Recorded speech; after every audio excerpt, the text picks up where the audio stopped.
Você já ouviu falar de alguém tão cruel que nem Deus nem o diabo quiseram aceitar sua alma? Dizem que ele ainda anda por aí, seco como um galho morto, com olhos que brilham no escuro e cheiro de podridão.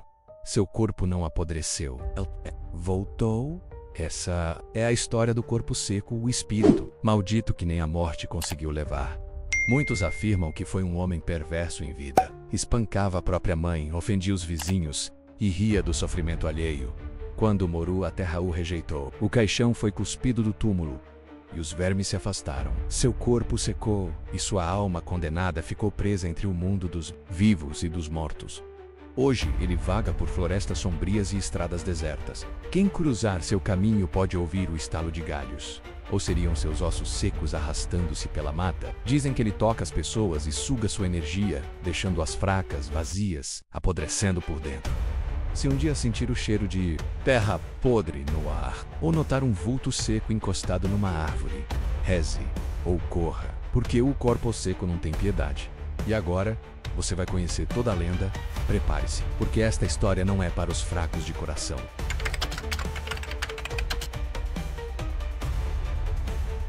O corpo seco é o espírito amaldiçoado de uma pessoa tão cruel, má e impiedosa em vida que ao morrer nem Deus quis sua alma no céu e nem o diabo o aceitou no inferno. Por isso, seu corpo ficou preso à terra, sem descanso eterno, cadáver seco, apodrecido, mas ainda vivo e consciente, vagando entre os mundos dos vivos e dos mortos.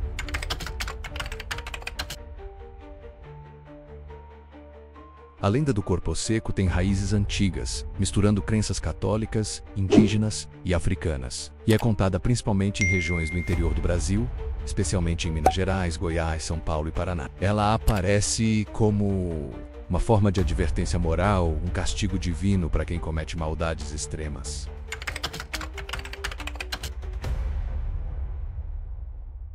A história mais comum fala de um homem que, desde jovem, era violento, cruel e sem compaixão. Ele espancava animais por diversão, roubava os pobres, agredia os pais e até zombava de Deus. Era um ser sem alma, sem remorso. Dizem que ele bateu na própria mãe até a morte, e que suas últimas palavras foram amaldiçoadas, cuspindo ódio até o último suspiro. O povo acreditava que alguém assim merecia o inferno, mas o que aconteceu foi muito pior.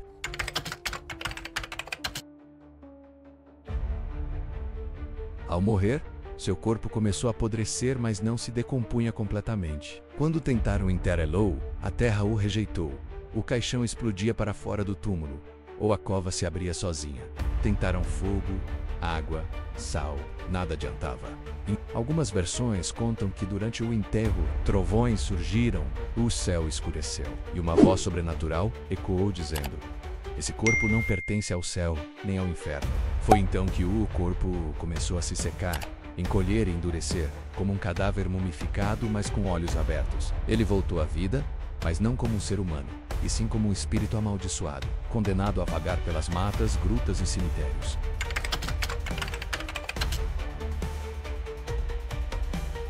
O corpo seco é descrito como um cadáver encolhido, com a pele colada aos ossos. Olhos fundos e brilhantes, cheios do adio. Usa roupas rasgadas, coberto de raízes e terra. Exala um cheiro de podre e enxofre. Onde passa, as árvores murcham e os animais fogem.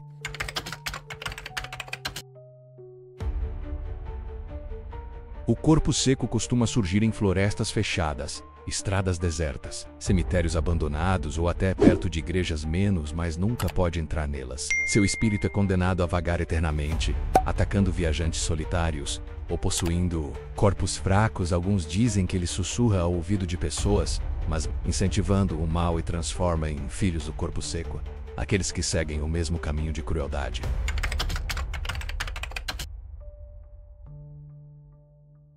A história do corpo seco não é apenas assustadora, ela serve como um aviso.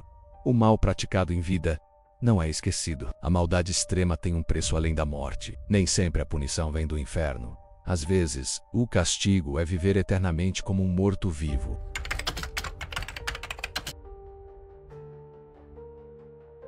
Em algumas versões, o corpo seco agride quem se aproxima da sua sepultura. Em outras, ele suga a energia vital das pessoas. como um vampiro espiritual. Há relatos folclóricos que dizem que, se alguém ouvir seu lamento e responder, ele seguirá essa pessoa até matá-la ou possuí-la. Você acredita que uma alma pode ser tão maligna a ponto de nem o céu nem o inferno aceitarem? Escreve aqui nos comentários o que você acha.